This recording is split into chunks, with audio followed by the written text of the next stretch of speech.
You are listening to a Cult Talk Network podcast.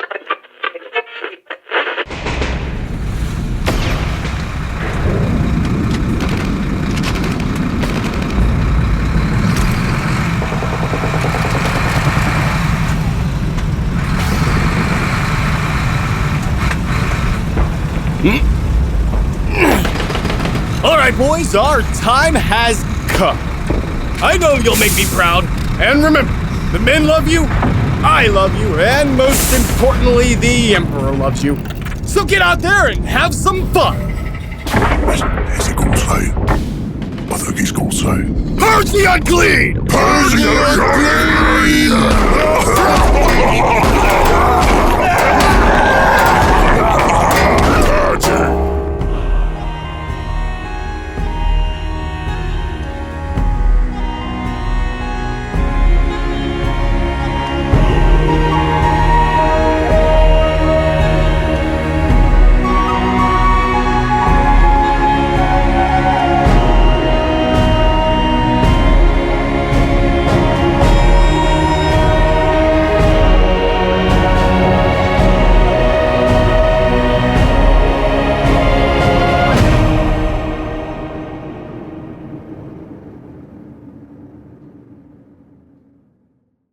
Welcome back to another episode of Call of Lore. I'm Ben. I'm Eric.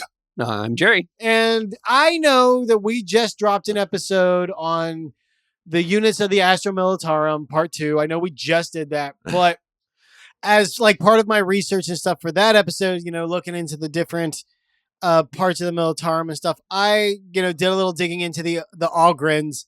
And man, I fell in love with them and wanted to do their own episode. And that led into a whole nother rabbit hole. So we're going to cover the noble Ogryn. Yes. And before we get started, let me just say that at the we've got a little bonus thing at the end of this episode. So stay through Eric's plugs.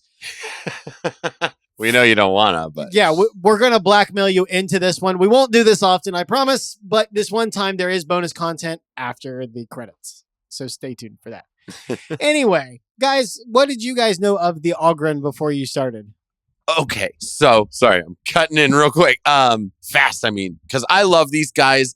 When at the very beginning of kind of Cult of Lore, when I didn't know anything about Warhammer 40K, 30K, anything really before we started into this show.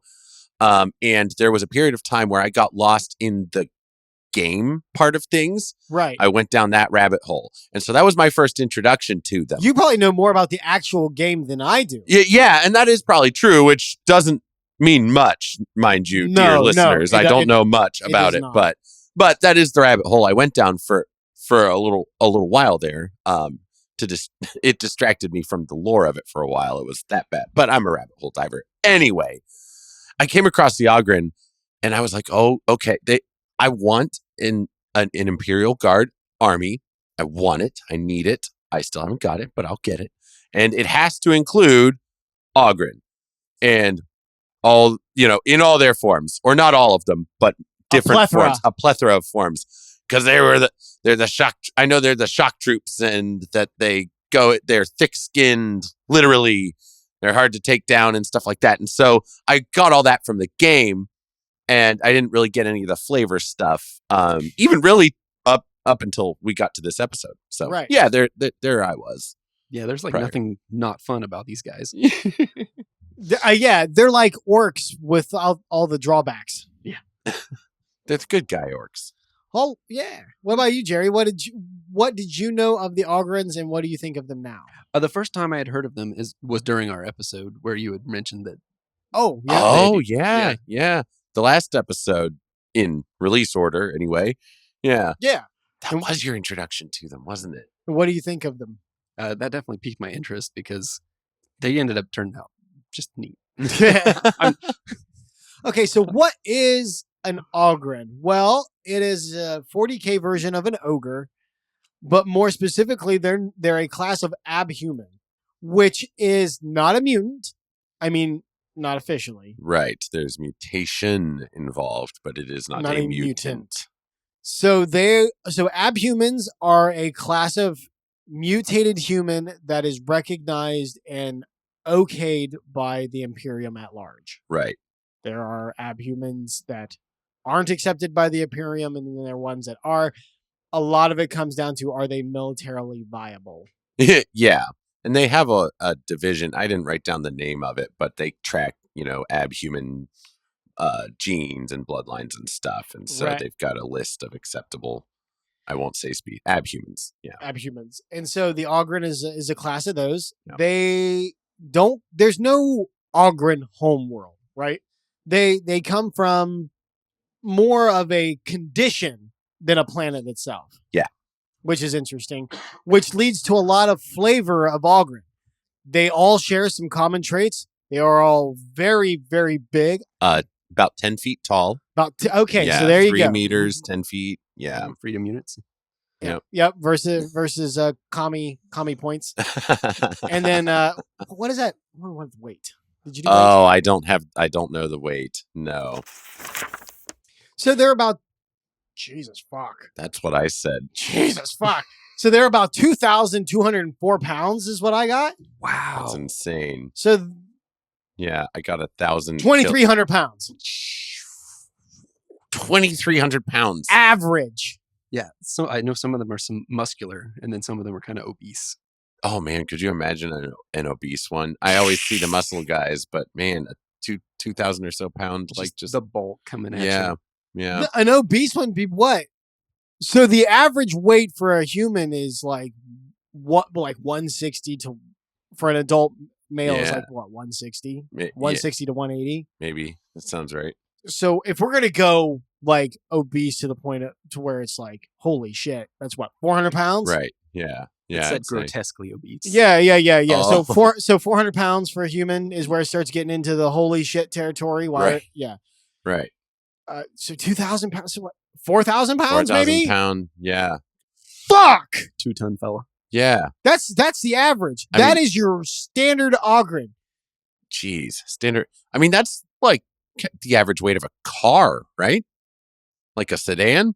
It's a ton and some change. Yeah. That's a lot of Ogryn. Holy crap. So the large ones are probably like 3,000. I mean, yeah, it's and there are subtypes where they're bigger than your average Ogryn. Yeah, and so there's it's just like, holy cow, that boggles my ogle. Yeah.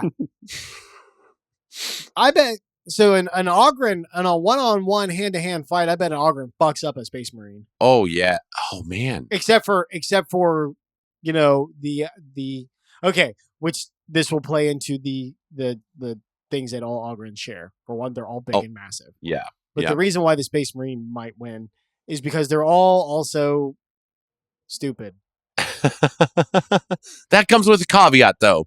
It's not necessarily that they're stupid. It is. It's that the conditions that they evolved in necessitated a focus on survival. And so all of their brain power is more geared towards that, That's the reason that they're giving it in. We don't say that.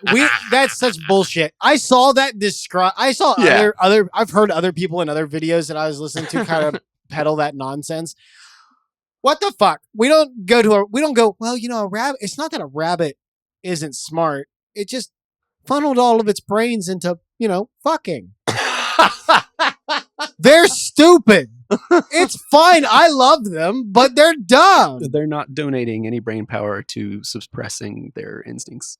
They're not donating brain power to anything. Yeah. Now, I mean, there's a character that may come up at some point that may, I don't know, kind of lean more towards the dedicated evolutionary theory, I think. Well, but I'll make that argument later when that comes up. I'm talking about our boy. Yeah. So without giving away too much, because that's the bonus content. Sorry. I actually think there's way more to what's going on with Ogryns than that. Yeah. Than just being stupid because of some evolutionary trait. Because if it was dedicated evolution like that, a bullet to the head wouldn't matter. It wouldn't change that. Gotcha. So I'm almost wondering if it's just suppressed. Yeah. Some sort of suppression. See, And so and that's they're- kind of what I and think. so- Like maybe their intelligence is suppressed. And I guess that was kind of my interpretation of what we're talking about with the evolution Right. anyway. Yeah, well, Perhaps. I mean, but the dedication, like, you would think if it was dedicated evolution, then it just wouldn't be Oh, there. you would lose it. Yeah. I Entirely. mean, that's a good point. Like the capacity wouldn't be there. Right. Correct. Yeah. The part Good of point. whatever part of the brain is Thinking higher thoughts. wouldn't be there. Yeah. Or just it would Yeah. be taken over by the other parts rather Yeah. than just suppressed. I mean, I'll agree. They're stupid. They come across as stupid, but they don't think very tactically. At all. They They have like the brain mass of like a 5-year-old. yeah. Apparently, it's kind of hard for them to remember their own names. They're claustrophobic. Yeah. Yeah. They don't like the confined space. So basically, an Ogryn is what happens. So, okay, to get to the origin of Ogryns, we have to go back, way back. We have to go back before the Imperium, Before the Age of Strife. before the Age of Strife, to the Dark Age of technology. Mankind was at its apex in technology, surpassing even what the Emperor, like they were getting to like Eldar, the height of Eldar technology, where we were just able to create what we wanted, when we wanted, how we wanted, Yeah. almost. Yeah. Like it was pretty much that level. And so mankind spread out amongst the stars and the giant push of pro-human technology, and then it all collapsed due to a series of fuck ups. Strifes. Yep, fuck ups, the Men of Iron, the Eldar, the Orcs. And it left a lot of human colonies isolated on planets that really were not meant for human beings to live. And our magic technology helped, keep us in our human form. But once that started to crumble, mankind had to evolve to live on these planets. And the Ogryn body type started to evolve on planets that were high gravity. Yeah. Yeah. High gravity and harsh conditions. Often icy. The Imperium uses them as penal planets a lot of the time. Wow. That says something as to how bad those planets are. Yeah, well, you don't need a restraint system if all of your prisoners are weighed down by extra gravity. Oh my gosh. Yeah, I tried to imagine that when I was reading about this. Like, what if I was one of those first prisoners put there, and that weight would just always be on you? You'd just always be exhausted. You wouldn't be able to. Oh, move yeah. around. I couldn't even imagine. Yeah. The back pain and knee pain that would develop. Just, Hips, yeah. shoulders. You'd have compressed vertebrae on your spine. Oh, that sounds Yeah. terrible. And there's nothing you can do to relieve it. It's just how it is. So you know how like men turn into goblins when they turn 80? Can you imagine what that would be like, double or tripled? You see that old guy walking around that's all hunched over? He'd be dead by then. Just Yeah. because your bones would snap. Yeah. Yeah. You'd just be so compressed and fragile and stuff. Your chin would be down by your knees, hobbling around if you could even do that much. Might be Good common Lord. to see people walking on all fours or something. No. Oh, yeah. But because of the dark age of technology, it wasn't like, it wouldn't have been like their technology went out like a light. Right. So they were able to kind of gradually ease Yeah. into it, maybe even use what was left of their technology to augment their genetics to help facilitate Oh, yeah. evolution once they realized that help wasn't coming. Before they started losing their intelligence to evolution. Yep. Yeah. And then as you got that gradual decline in technology, you'd get that gradual rise in physicality. And what's this result in is a big ass human being with the brain mass of a fucking toddler and the strength to lift and throw a truck. Yeah. It is crazy to me that they would be able to kind of physically take on like a space marine. That's not something that, And then some. yeah. I That's mean, if you're wild going to me. pound for pound, I don't think a space marine is even close to 2,000 pounds without their armor. Right. I think they're at least twice as massive. Yeah. And they definitely aren't 10 foot tall. No, they're not. I mean, Yeah. fuck. Yeah. You're starting to get in Primarch territory. Phew, wild. Not quite, but I mean, So what makes something so cognitively restrained. yet presumably pretty dangerous, useful enough to be considered an abhuman instead of a heresy? Well, for starters, they can lift and throw a truck. That helps. Yes, that, and they can be trained to be incredibly loyal. Yes. Yeah. They're almost puppy-like in that loyalty. And they are very, very, very susceptible to faith. Right. Which is a plus and a minus. Yeah. They definitely see the Emperor as like a father figure. Correct. And they are naturally predisposed to kind of falling into that role. But the flip side of that is it also makes them very susceptible to chaos. Yep. That double-edged sword of faith in 40K, huh? You know? Yeah. I think I read in that during the Horus Heresy, the ones that fought on the side of the heresy were told that they were fighting for the Emperor. Yeah, they were almost universally tricked and then corrupted, usually through Khorne, to where it didn't matter after that point. Those poor guys. That's not fair. That's so stupid. They thought they were fighting for the right side. I mean, that's what I was going to say, but not for that reason. That's not fair. Yeah, that's stupid. Yeah, Chaos is not playing fair. I know. That's just sad, these guys. Oh, poor things. But what this results in is this weird juxtaposition where when they are not on the battlefield, Ogryns are very nice. They are very pleasant to be around often. They love their commissar kind of like an older brother. Which is... Yeah, don't they believe that the commissar's orders come directly from the Emperor? Yep. Commissars, oddly enough, do not handle Ogryns the way they handle other troops. I mean, obviously, when people think of commissars, it's, death before cowardism, and they're shooting the guy that's got PTSD and can't literally hold his rifle. Yeah. But when it comes to Ogryns, commissars have to be very different. They have to be very encouraging. They have to be very positive, very sweet, and patient. Which is just everything you don't think of when you think of a commissar. Yeah, this is the direct opposite of their usual MO. In fact, like commissars have to very gently and very lovingly coax them into transport vehicles. Oh, yeah, because again, that claustrophobia. And should their commissar get outside of their hearing or their visual range, they will just flip the fuck out if they're not sedated and just destroy the thing to get wrecked. Yeah. And just like a parent or like a kid that's lost their parent. Yeah. Aw. Yeah.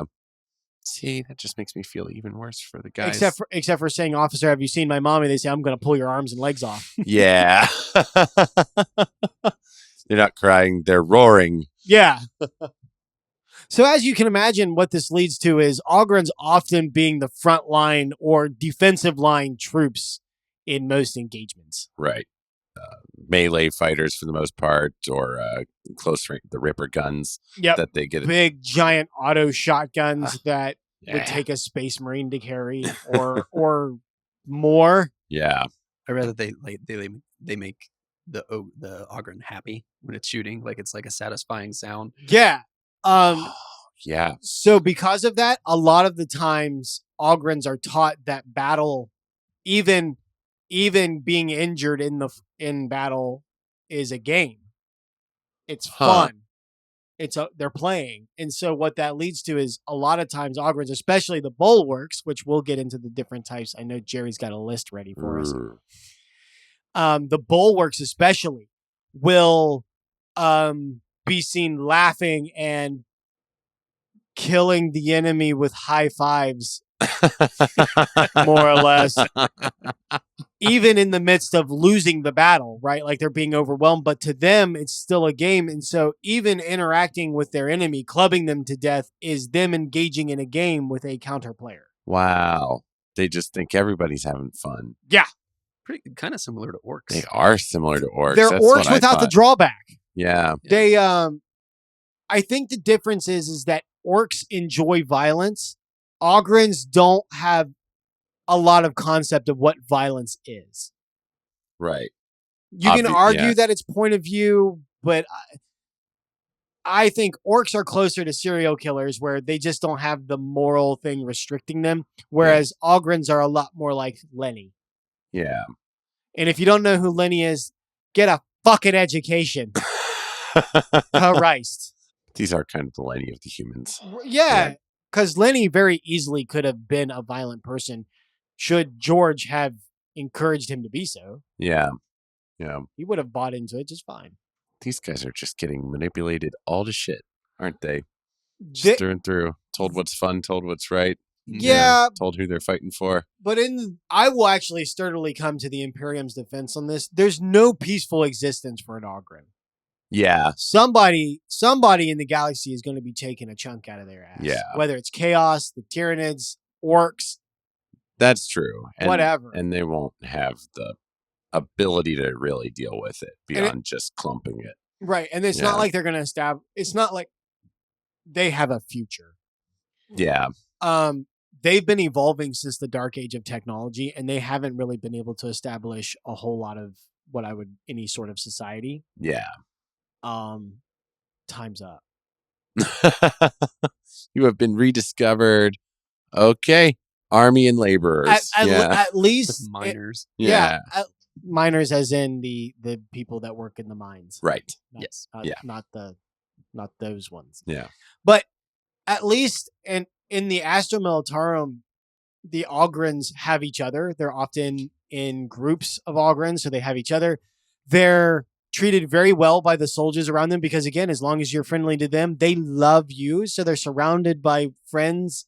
Yeah. They get to fight and die for a purpose that, while they may not fully understand, they do fully believe in, which I do believe that you can fully believe in something and not fully understand it and that be okay. That is the nature of faith. Yeah. So it brings them happiness. It does. And fulfillment. It brings them more happiness than what they're going to get, on whatever world they've developed on. Yeah. Yeah. That was harsh enough to put them in the place they're at. And they are humans, so they have souls. They can be corrupted by chaos, so they have souls. Yeah. And with their absolute faith in the Emperor, they do probably end up I bet 100% of loyalist Ogryns go to the Emperor in the warp. Yeah. Damn. That would check out. I wonder if even the chaos. That's what I was going to say. I bet they do too. I bet because that's where their loyalty really is. No. So not the ones that are corrupted, right? If you fall to a chaos god, then like I said, it's not a deception anymore. You're just done.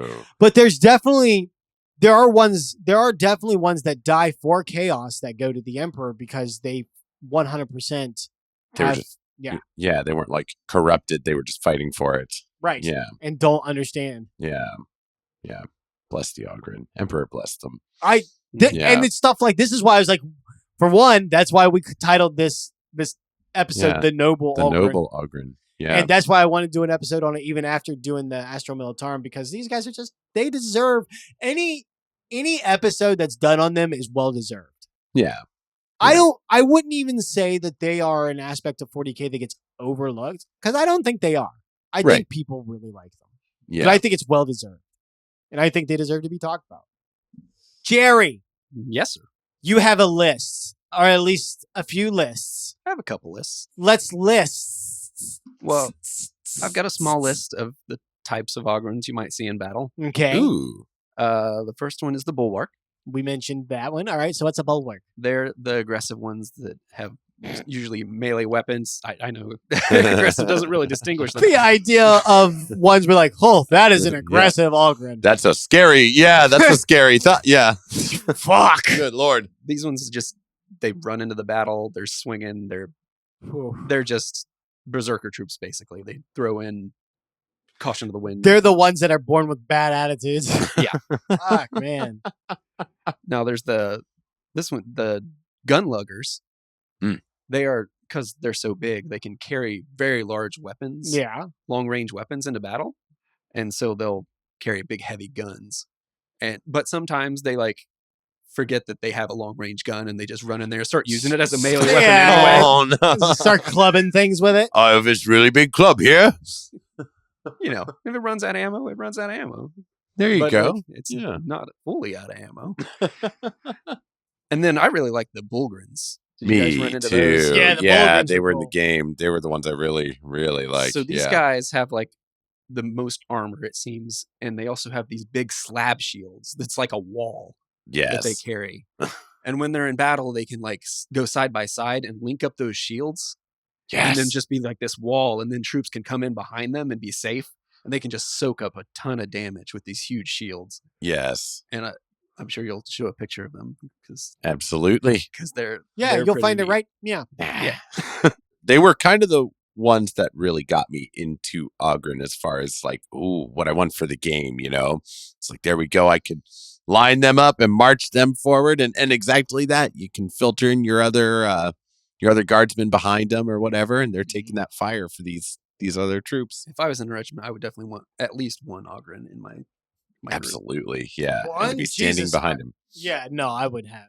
Yeah. My next list is 7 strains of Ogryn. Ooh. Yes. Strains of Ogryn. Yes. Now we discussed this beforehand, that we don't really have a lot of explanations for which one, what they are. Yeah. So what I've come to understand about the different types of Ogryns is there are a bunch that are lost. There are some that are recognized, but even the ones that are recognized, they really, really don't agree. The Ecclesiarchy and the Astra Administratum, I think is what it's called. But anyway, the people that classify all this, they don't even agree on whether or not they're different species of Ogryn or whether it's just a different adaptation, like the same type of moth being 2 different colors. Right. Yeah. So there it is a little iffy there. Yeah. Starting with 1 is Alpha. Alpha. 2 is Theta. 3 is Type 4. 4 is Type 7, A. Yeah, I'm not sure what this numbering system is. Yeah, I wonder if it's like kind of these are the ones that remain after all the different lists that they had before. Homo sapiens gigantus. Oh, good lord. Homo sapiens gigantus cranopus, and the gray Ogryns. I wonder if we didn't talk about the boneheads. Not yet? Not yet. No. I wonder if Homo sapien gigantus cranopus is the boneheads, the ones that get classified as boneheads. I wonder because the word cranopus sounds like head. Cranium head. That's what it makes me think of. That'd be an interesting tie because the word bonehead comes from like an acronym. I think. Bone comes from an acronym. Yeah. Biochemical Ogryn neural enhancement. There it is. Yes. Do you want to talk about them? Oh yeah, go ahead. Let's talk about them. So the boneheads. The boneheads are Ogryns that often are born with slightly above intelligence for an Ogryn, which I guess puts them in. They can count some of their fingers. They often remember their names. Yes. Can they read and write? No. No Ogryn reads or writes. That's just not a thing. There's one quote on the wiki. It's a quote by him by a bonehead and how he got his promotion. And he said, I thought to myself, what would, such and such my commander do? And he said, well, he'd yell at me for standing around and not smashing things. So that's what me and my lads started doing, smashing things. And that amount of thought put into what he should be doing was enough to get him promoted to a bonehead. Just a direction. Yeah. just, well, I know what I think I should be doing. So we'll do that. Yeah, which is way better than most Ogryns get. Yeah. But anyway, these Ogryns are selected for technological augmentation. Yeah. And they're given an implant in their brain, which gives them slightly higher cognitive ability. It gives them a vox so they can communicate with their commissar. It helps them directionally so that they can follow orders better, and are often the ones chosen to relay orders to the other Ogryns. Yeah, like a lot of the time they have their own squad that they're in charge of, and that squad is usually more well-behaved with a bonehead in charge of it. Boneheads are often selected for bodyguards because of their ability to slightly think a higher capacity. Yeah, nice. And they still have it in them to be clumpers. They still bash and smash and all that. Oh, yeah. Their rages are actually more terrifying because they tend to be able to think. Yeah. They can be even more brutal. It makes me wonder, like, there's a goddamn earthquake going on. I'd like to take this time to tell you about how Mastiffs and Ogryns share similar traits. Ooh, yes. Strong and loyal, yet retarded. But lovable. Lovable. Can you chew that fucking thing anywhere else? Other than under my fucking microphone stand. She's like using it to leverage. She is. I'm smart. I can use leverage. Look, all you do to physics. Okay. But I love the bonehead implant because it takes up half of their fucking head. Usually, and they don't notice. No. I would think it would have to. Yeah. It's doing some heavy lifting. Yeah. So my question is, could you bonehead a bulwark? Ooh. Oh, that would be scary. The Bane of Ogryn. Yeah. Yeah. Oh, you think I can't tie my shoes? I mean, just fucking take the super angry one and then give it a double-digit IQ. I don't know if you could.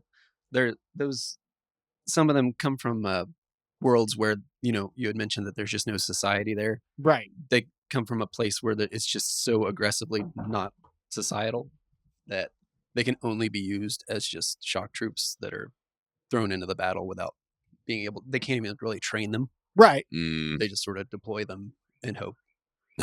Point them in the right direction and Yes. hope for the best. Yeah, but I'm sure out of all of those, through all those planets where they develop, I'm sure a few of them have the marginal intelligence. It's not like Oh yeah, probably. It's not like you need to be trained to become a bonehead. You just have to show slightly above intelligence for an Ogryn. Yeah. So I'm sure there's been at least a few of them where you're like, hey, wait, did you see how it like picked that up, used it as a shield, and then used that other orc as a weapon? We didn't teach it to use a shield. Did the Ogryn just use the words, "I'll kill ya, all three of ya"? Correct. Yeah. That was correct. There were, in fact, 3 of them. There were 3. Write that down. Yeah. Take note of that. So I'm sure it could be done. I'm just curious. Just like, can you arco-flagellate a space marine? Oh, right. Yeah. My answer is probably. I think you could. I don't think you want to, really. But I think you could. I would. Oof. Anyway. Yeah. We were all just imagining that. Like, oh, holy God. Anyway. Yeah. Was that it? Yep, that's all for my lists. That's right all on. you've got? Okay. There wasn't. You covered them. You had a thorough list. Never mind. What about the gray Ogryn? Did anybody find anything on the gray Ogryn? I wasn't able to find anything about that. Me neither. I wonder if it has something to do with Psyker stuff. No. So everything that I've found says that there are 0 Psyker I Ogryns. was going to say, I haven't found a single one. I did run across, I think, one. Oh? She was a female Ogryn. Oh. Cassia. Ooh, that's a huge bitch. What was her name? I'm sorry. Cassia. Cassia. And I think they opened the idea that they could be Psykers after the Great Rift opened. Oh, fuck. That's not good. Interesting. Oh, really? All right, so we're all guys here, right? Yeah. Oh, I can confirm we do have at least 1 or 2 female listeners. They heard us say it in the stats and got at me about it. And I'm like, well, it's 0 in the stats, but we have 1 or 2. Other than them, we're all guys here. What do you think a female Ogryn's bra size would be? Z. Jerry's just stunned into silence. He's trying to think of like what do they put out so that cows can drink? Like a big Milk? a cat? No, like a cattle. A trough? The cattle trough? trough, A trough? like a double trough B. I don't. A double trough. A 32 double trough, please. Yeah, For the wife. Yeah, for the missus. I hope that has back support. 32 gallon. It goes in gallon sizes like trash bags. I'll take a 32-gallon bra, Dave. Thank So what I like about your unit of measurement there, the trough anyway, The trough units? it does kind of capture the spirit of how the Ogryn think, because they are, comparatively speaking, pretty creative. They could use a lot of different things as a club and or a shield. Well, I mean, that's what happens when you have the physical capability to just lift a vehicle. Yeah, so they're using their strength. They're using their strengths. So a lot of They're times very if creative. they need armor, they actually take it off of a vehicle because it'll fit better. Yeah, and just bend it Like into the flak place, armor? probably. Yeah, a lot of times I was reading that the bulwarks, a lot of their armor is made out of tank. Yeah. Blown up non-usable tanks anymore. See, they're so crafty. And other people aren't making those for them. They're probably just taking those and bending them into place. I think the bulwarks get theirs made for them. Okay. That's fair enough. I think the bulwarks probably get. Yeah. I don't see an Ogryn making a helmet. You're right. It is pretty uniform. Yeah. It's not like so it'd be like clunky. Yeah. It's not like, it doesn't look like mashed metal. You're right. We're looking at that picture right now. Yeah, all of us together, us with you, listener. All of our eyes combined. Yep. Like Captain Peeper, like a biblical angel. But anyway, I think that's probably really about it. There's not a lot to them. They're just fun. Yeah. They're sweet. They're loyal. Simple. Yeah. I got one more thing. Oh, what's good. that? So, you guys know about Baldur's Gate? Video game? Yeah, the video game. I'm aware of it. Tangentially. In the third Baldur's Gate video game, which is the one that everyone's playing now. Oh, yeah. You get to this point called the Blighted Village, and inside one of the crumbling buildings are 3 ogres, and they very much fit the description of the Ogryns. Huh. 2 of them are pretty simple guys, but one of them seems to be articulate. Huh. His name is Lump the Enlightened. Oh my. Sounds like an Ogryn. Yeah, so he reminded me of the Boneheads, because you can actually convince him to like join you, or like he'll give you a horn and you can blow it and he can fight with you. Neat. But if you kill him, he actually inside his gut has this circlet that goes on your head that gives you intellect. Oh my god. So that's why he was intelligent, because he ate that thing? Yeah, that's why he's using these big words and to like because he just chomped down a fucking hunk of metal that he found. And I wonder if it is an Ogryn reference, because the name of the item is the Warped Headband of Intellect. Oh. Huh. That is a very specific choosing of words. Warped. Yeah. Warped. I looked it up. I didn't see that it was written anywhere that was well, the thing. Nothing in trivia or anything like that. You wouldn't be able to admit to something like that even if you did. Well, I mean, sometimes you could say, oh, it's a reference to this. That sort of thing will crop up, but it could not just always. be a coincidence. Yeah. But I thought the crossover was cool. Especially when you compare it to our character that we're going to talk about here in a little bit. Yeah. Oh, yeah. All right. So we'll wrap up here. Stay tuned after the credits for a little special bonus content. Eric, go ahead and take us out. All right. So, thank you guys so much for listening and, all that stuff. Do the liking, the sharing, the subscribing, the commenting. I love the comments. I'm getting more comfortable with comments too, by the way.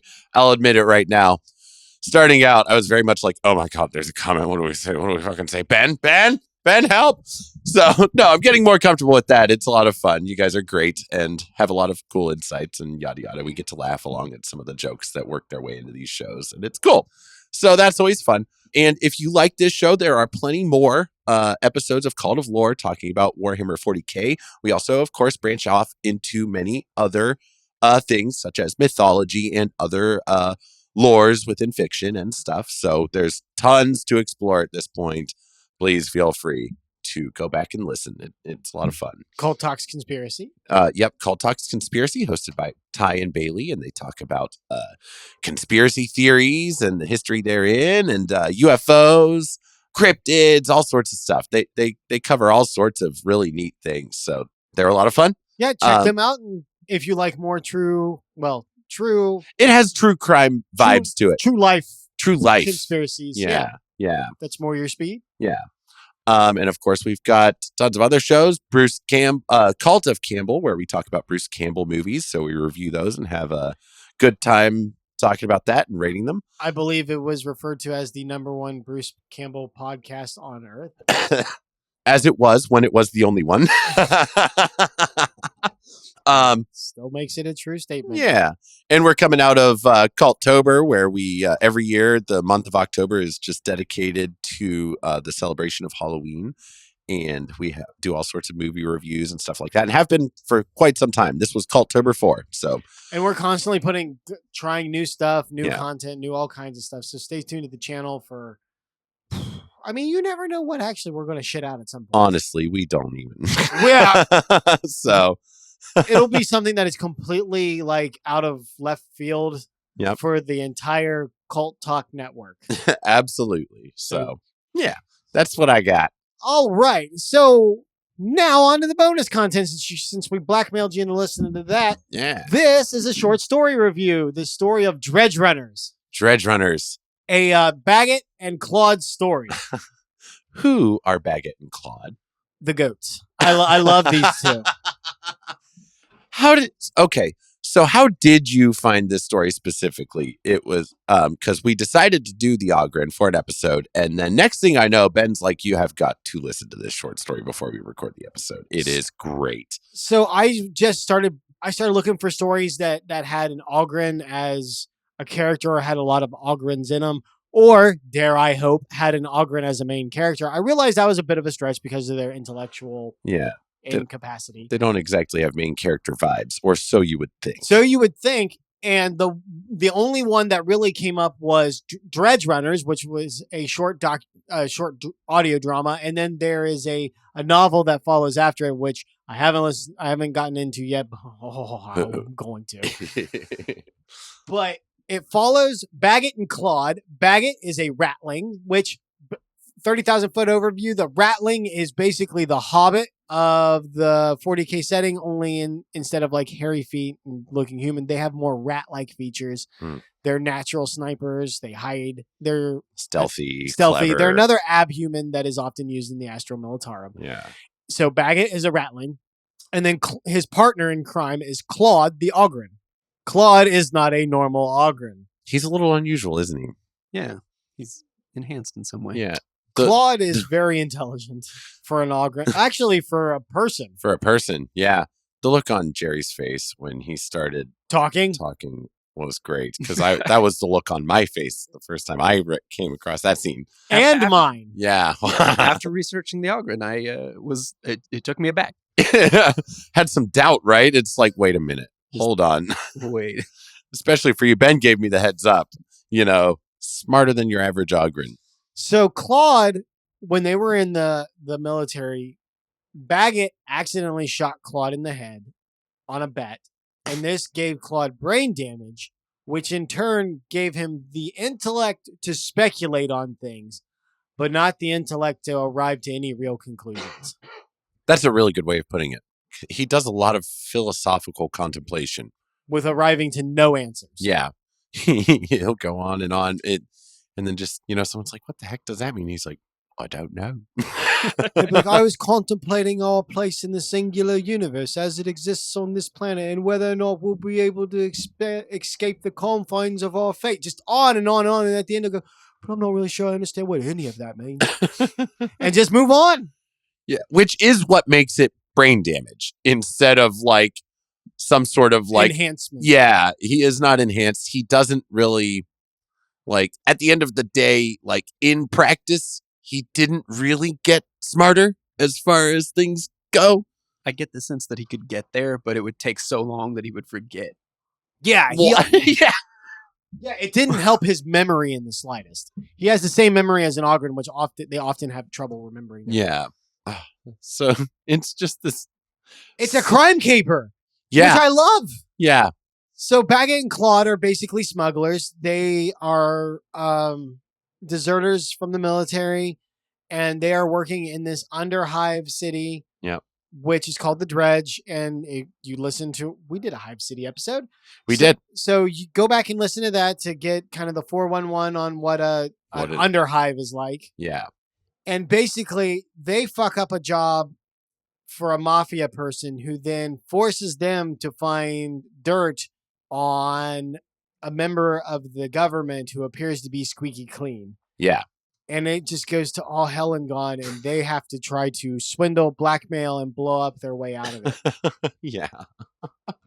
It's so good. And fuck, I love these guys. Their characters together are so great, like chemistry-wise and stuff like that. Because in a lot of ways, like a Ratling and an Ogryn are polar opposite.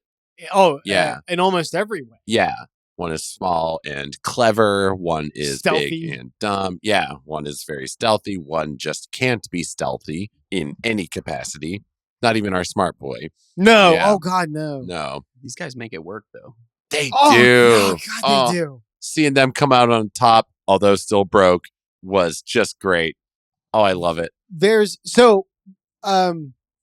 We'll go around and say what our favorite scenes are. Okay. In this audio drama without spoiling the entire story because it's only an hour long. Yeah.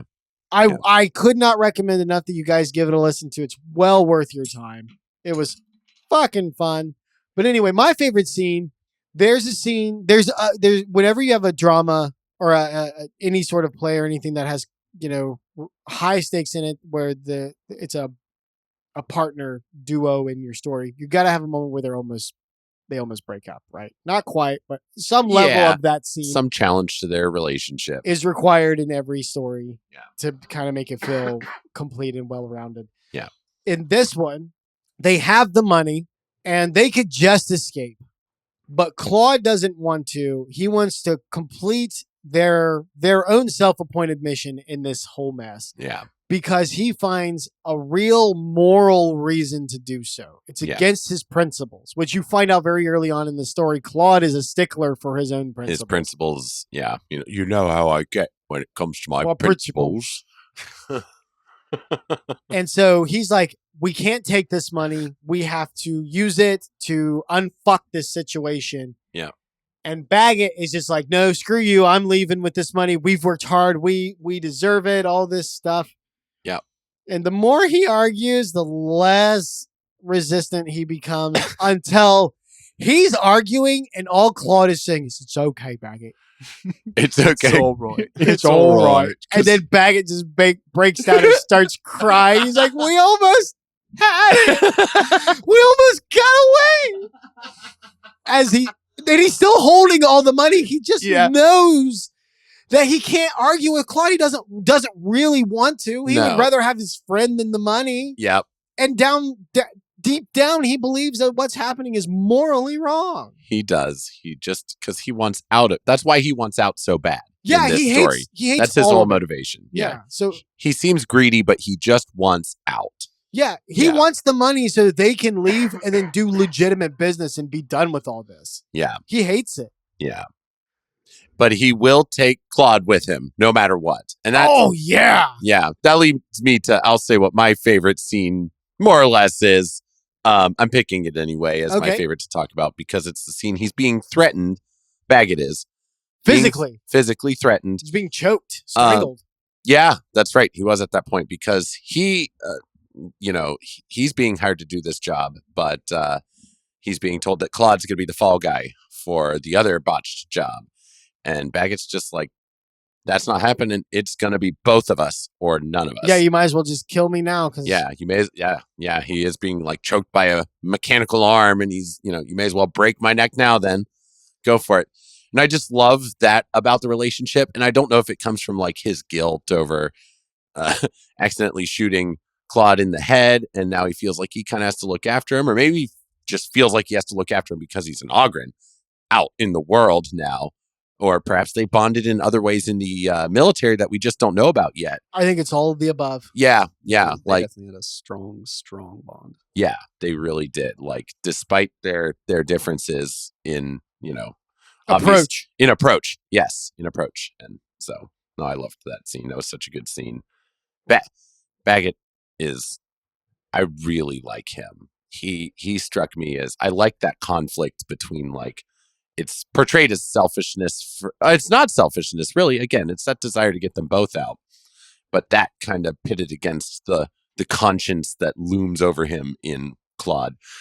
Literally and figuratively. Yeah. So, what about you, Jerry? I thought that the introduction of Claude was just magnificent.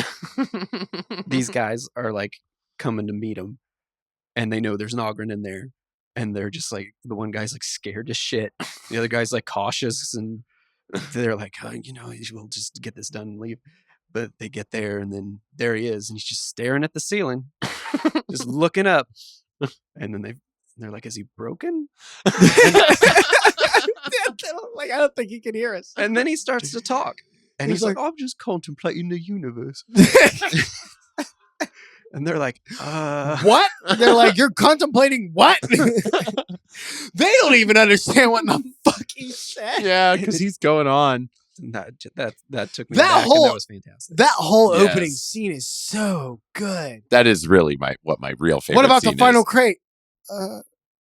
There's a ratling in it. And he's armed. Yeah, the opening scene of this thing just is this sort of stuff is the perfect way to introduce a set of characters. That's what I was going to say. Yeah. This is like the perfect intro for these type of characters. Yeah. Like they nailed it in that intro. Fuck yeah, they did. I loved the whole story, but I think the intro was better than the rest of the story combined. 100%. Yeah. 100%.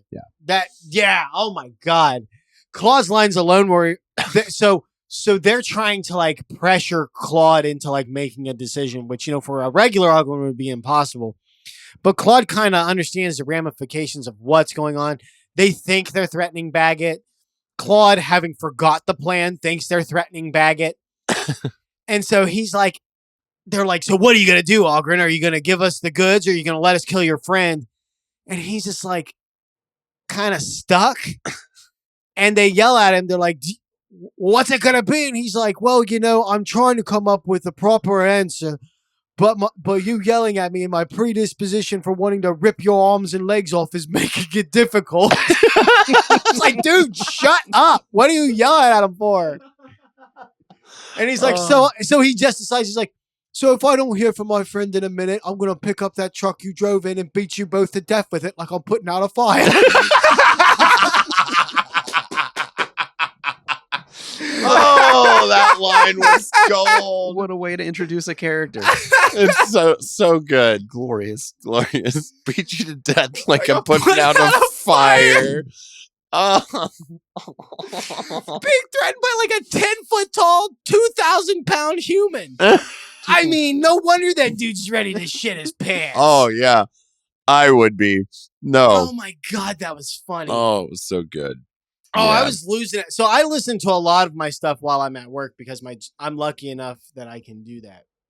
I was losing it on that opening because I just saw people recommending it, and what I do is I see recommended yay or nay, and then I just don't look up anything else. And a lot of times I'll look up how many people recommend it, that sort of thing. So I didn't know anything about this going in. I was very curious as to how an Ogryn was going to be the main character, let alone be a partner in a crime drama. Yeah. So yeah, I'm at work trying to do, sawing these pipes and doing all this shit. And I'm just like losing my ass laughing so hard because this is just the funniest shit. Oh, so good. It's a really, really good short story.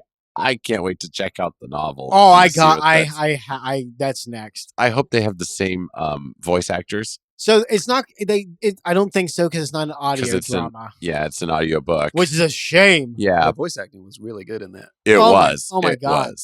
That was a huge part of what made it so good. So nobody from Games Workshop is listening to our podcast because for one, I shit talked him so much. And two, we're too tiny. But if any of our listeners have a cousin or whatever, there is no fucking reason why these two shouldn't have their own show on that Warhammer Plus app. Oh, yeah. Yeah. Animated, whatever. I Yeah. mean, this stuff writes itself, guys. This is easy. Yeah. Like, Definitely. if I were Amazon, this would be the type of shit I'm looking for because you can avoid a lot of the super giant scale that 40K is known for. Yeah. Cheap. You can do it on the cheap. Yeah, definitely. I want to see if they get out of the dregs. I want to see if they can do it. I know So nobody there's leaves only- the dregs, but There's only one more novel in their storyline that I've seen thus far. So help me, Emperor. If they die at the end of that, I am going to be brokenhearted. I'm going to be so pissed. We may get the chance to hear their last words, though. yeah. No, If I the want them. servitors nearby. If a servitor, oh my gosh, God, the ending of that story. oh, that was so funny. That was. Oh yeah, just a slight amount of context for you guys. No context. No context. Listen to that's the ending of the story. We can't. Okay. No, that's the final punchline. You guys really gotta do listen need to the. this. Yeah, you need to listen to it to fully appreciate the fuckery. Fair enough. Yeah, fuckery at the end of that. You're absolutely That's right. such a good ending. We can't spoil We that. cannot. I refuse. Thank you for stopping me. You're welcome. You saved us. That's so good. That was so. God damn it. So good. So definitely listen to it on Audible. Like, hey, we're actually working on like Audible stuff that you might be able to take advantage of in the future, but don't wait for it. Go now. Yeah, listen to it. It's a cheap one. Yeah. If you have the credit system, I would not waste a credit on it, guys. It's like $17, I think. Oh, It's only an hour long, so it's not worth your credit. maybe it's $7. I thought I saw $7. Okay, $7. But still, maybe It's not worth your credit. The only reason why we spend a credit on it is because that's what we use it for. It's business. Yeah. But for your own private enjoyment, just spend the money, save your credit. But that does not mean that it's not worth it. It is so worth listening to. Oh, it's good. Yeah. Yeah. Very immersive too. There's no like narrator. They're able to tell you the story just through what's going on in the story. I was taking notes on some how-tos with this. Me too. Yep, yeah, for definitely. sure. It's a good study in that too. So if you're interested in that sort of thing, pay attention to this story. Yeah. So. All right. So Cool. that is Dredge Runners, heartily recommended by the Cult of Lore boys, I think. Jerry, Absolutely. yes? Oh yeah, definitely thumbs up. Right Yeah. on. All Yeah. right. So, guys, thanks for listening to us on this episode. The Noble Ogryn and the bonus. Did you see that duck run away? the bonus Dredge Runners review. So, with that, guys, I'm Ben. I'm Eric. And it's all ogre now.